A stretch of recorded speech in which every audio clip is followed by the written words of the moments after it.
Takže čus, je 24.8.2023, to je JK Ferratus, jsme tady na jehle v České Kamenici, tady se jde po schodech na vyhlídku, ale my na radu hlavní rozhlasačky místní Daniely Pilařové se dáme tady pěšinkou, kde by měla začínat nová ferata Karla Běliny u Chemihly. Je to otevřený včera, takže doufám, že jsme tady, že budeme mít jeden z prvních zápisů v knize. Takhle, ta trasa vede tady tím žlabem jakoby, to je po nějakých hrabankách. Přemýšlím, jestli máme sestupovat hrabankama, nebo jestli to nevzít tady kolem dokola někudy. Ale tak my jsme byli teďka tamhle nahoře, v tom sedle. My jsme to obešli takhle kolem věžky tady. A tady jsme vylezli do takového sedílka, kde je tady separátní věž. To je totiž hrozně velký, tady ten systém té jehly. Jo. Tady je několik jako vrcholů, kde je dokonce tamhle nahoře slaňák. Tady jsou nějaký postupový borháky, snad to bude vidět. To je takhle jeden, tamhle někde druhý. Docela cesty pěkný, vypadá to, hlavně jako s výhledem úplně úžasným. Tady jsou krásné duby. A tady je najednou nějaký lano, který vede dolů, tak to ještě asi bude někam navazovat, aby to bylo úplně od spoda. A teďka jsou tady 3 směry.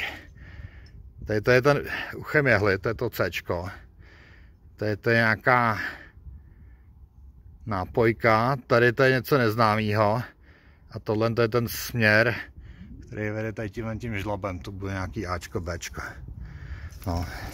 A u Chemihly začíná tady. A takhle to jde tou plotnou po té struktuře těch varhan se šikmených, což je moc pěkný. Až někam tamhle nahoru, tak my zkusíme tady Cčko. Takže to je JK Ferratus. A tady jsme dostihli borce, který to si jde před náma. Podíváme, jak mu to jde. Borec to volí jak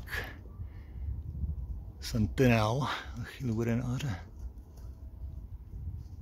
Vypadá, že tam jsou dost nějakých přirozených struktur, to je jaký runout. Na začátku ještě vydrž, jo? Ještě borec odleze, aby nám neházel šutry na hlavu.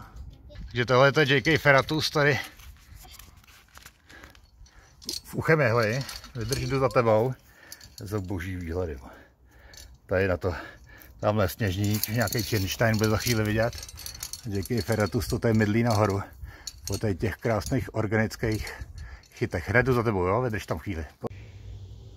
Tady je kniha schovaná, ještě čeká na svý předělání, malým jsme ji minuli, ale protože je bělinovsky oranžová, tak naštěstí jsme se jí dohmátli a zapsali se. Jdeme do finále, tady je nějaká javor nějaký. A to je taková stěnka, tamhle už je vrcholový prápor, no je to moc pěkný.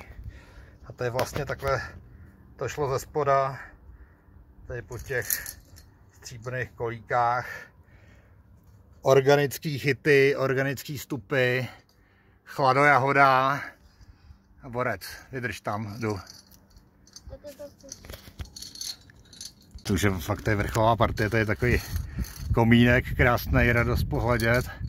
To je plápala nějaký Polsko, nějaký prapor, asi vlajka Kamenice.